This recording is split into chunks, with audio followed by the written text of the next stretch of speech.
मित्रों, आज की इस वीडियो में हम अघन मार्गशीर्ष कृष्ण पक्ष की उत्पन्न एकादशी के महात्म्य को श्रवण करेंगे, जिसे श्रवण मात्र से ही अश्वमेध यज्ञों का फल प्राप्त होता है। श्री सूत जी बोले, हे ऋषिवरों, एक दिन बलशाली अर्जुन ने श्री कृष्ण से पूछा कि हे सखे, प्राणी संसार में ज्ञान व अज्ञान के वशीभूत होकर नाना प्रकार के पाप किया करता है, अतः आप ऐसा उपाय बताएं जिसकी करने से प्राणी के है पाप नष्ट होते रहें। श्री कृष्ण बोले, हे पार्थ, पापी के समस्त पापों को नष्ट करने की क्षमता भगवान श्री हरि का स्मरण करने में है, परंतु प्राणी उनके श्री चरणों में भक्तिपूर्वक चित्त नहीं लगा पाता है। अतः प्राणी को चाहिए कि वह भगवान की प्रिय एकादशी का हर माह व्रत करे। का व्रत करने से जीव के समस्त पाप नष्ट हो जाती हैं, उसकी मनोकामनाएं पूर्ण होती हैं और वह स्वर्गों को प्राप्त करता है। अर्जुन ने कहा, हे कृष्ण, आप एकादशी व्रत का वर्णन करें। व्रत की विधि क्या है और इसके करने से क्या फल प्राप्त होते हैं? श्री कृष्ण बोले, हे पार्थ, एकादशी व्रत हेमंत ऋतु के मार्गशीर्ष में कृष्ण पक्ष की उत्पन्न एकादशी से प्रारंभ करनी चाहिए।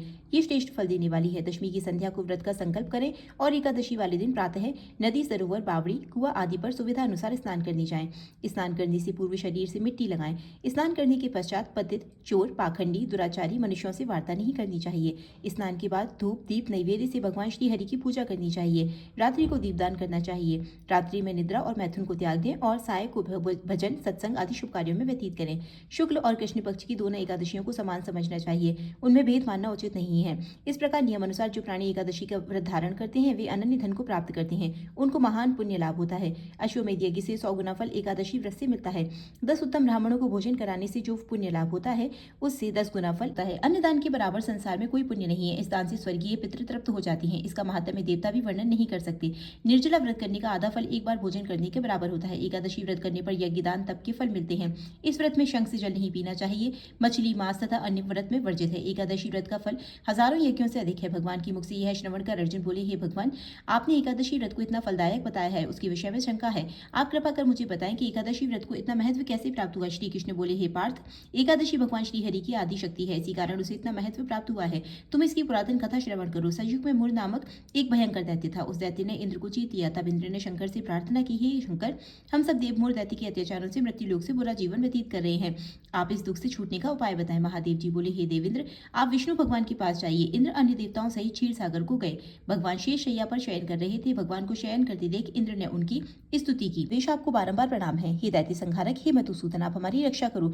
समस्त देव दैत्यों से भयभीत आपकी शरण में आए हैं। आप संसार के कारक और कर्ता हैं। आप जगत की उत्पत्ति, उसका पालन और संहार करते हो। आप सारे संसार का उपकार करते हो। सूर्य, चंद्र, अग्नि, द्रव्य, मंत्र, तंत्र, यजमान, यज्ञ, कर्मा, कर्ता, भोक्ता आदि सब आप ही हो। आप सर्वव्यापी हो। शरण में आए हुए की आप रक्षा करते हो। दैत्यों ने हमें स्वर्ग से निकाल दिया है। हम पृथ्वी पर विचरण कर रहे हैं। अब हम हमारी रक्षा कीजिए।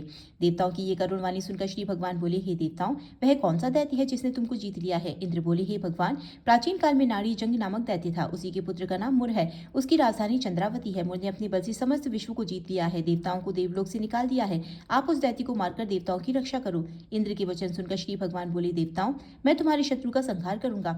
आप चंद्रावती नगर की ओर चलो। जब भगवान देवताओं के पीछे चंद्रावती नगरी पहुंचे, उस समय मुर अनेक दैत्यों के साथ युद्ध भूमि में गरज रहा था। युद्ध होने पर असंख्य दानव विविध अस्त्र शस्त्रों को धारण कर देवताओं से युद्ध करने लगे। भगवान विष्णु युद्ध क्षेत्र में आ और सुदर्शन चक्र से अनेक शस्त्रों को नष्ट करने लगे। इस युद्ध में अनेक दानव मारे गए। दैत्यराज मूर भगवान के साथ युद्ध करता रहा। भगवान मूर को मारने के लिए जिन शस्त्रों का प्रयोग करते वे सब उसके तेज से नष्ट होकर उस पर पुष्पों के समान गिरने लगे। अनेक अस्त्र शस्त्रों का प्रयोग करने पर भी जब भगवान उसे न जीत सके तो मल्लयुद्ध करने लगे। भगवान उस दैत्य से युद्ध करते रहे परंतु उसे जीत न सके। अंत में भगवान विश्राम करने की इच्छा से बद्रिका आश्रम गए। 48 कोस लंबी एक द्वार वाली हेमवती गुफा में शयन करने के लिए भगवान घुसे। हे पार्थ, उन्होंने इस गुफा में शयन किया। वह दैत्य भी यह देख पीछे चला आया और शयन करता देख मारने को तैयार हो गया। उसने सोचा कि मैं आज अपने चिर शस्त्रों को मारकर सदैव के लिए निष्कंटक हो जाऊंगा, किंतु उसी समय उनकी देह से एक अति सुंदर कन्या दिव्य वस्त्र अस्त्र धारण करके उत्पन्न हुई और दैत्य से युद्ध करने लग गई। वह दैत्य उस कन्या से लगातार युद्ध करता रहा। समय बीतने पर उस कन्या ने दैत्य के अस्त्रों शस्त्रों के टुकड़े टुकड़े कर दिए और उसका रथ तोड़ दिया। तब वह दैत्य क्रोधित होकर उससे मल्लयुद्ध करने लगा। उस कन्या ने उसको धक्का मारकर मूर्छित कर दिया। जब दैत्य मूर्छा से जागा तो उस कन्या ने उसका सिर काट दिया। राक्षस सिर कटते ही पृथ्वी पर गिर मृत्यु को प्राप्त हुआ। द्रौपदी तो दैत्य को मरा हुआ देखकर आश्चर्य करने लगी, इस दैत्य को किसने मारा है? तब वह कन्या हाथ जोड़कर बोली, हे भगवान, यह दैत्य आपकी वध को तैयार था। मैंने आपके शरीर से उत्पन्न होकर इसका वध किया। भगवान बोले, हे कन्या, मैं तेरे ऊपर अत्यंत प्रसन्न हूँ। तूने देवताओं को सुखी किया है, इसलिए तू वरदान मांग। कन्या बोली, हे भगवान, मुझे यह वरदान दीजिए कि जो भी मेरा व्रत करे उसके पाप नष्ट हो जाए और वे अंत में स्वर्ग को जाए। मेरे व्रत का फल रात्रि को जागने वाले को मिले और उससे आधा फल एक समय भोजन करने वाले को मिले। जो मनुष्य भक्तिपूर्वक मेरा व्रत करें वे स्वर्ग को प्राप्त करें। जो प्राणी दिन तथा रात्रि को एक बार भोजन करें वे धन्य हैं। जो विष्णु भक्त हैं वे धन्य हैं। जो एकादशी महात्म्य का श्रवण व पाठ करते हैं उन्हें अश्वमेध यज्ञ का फल मिलता है तथा अंत में वे विष्णु लोक को जाते हैं, क्योंकि एकादशी व्रत के समान दूसरा कोई व्रत नहीं है। जय श्री हरि विष्णु। जय हो एकादशी मैया की। जय श्री राम।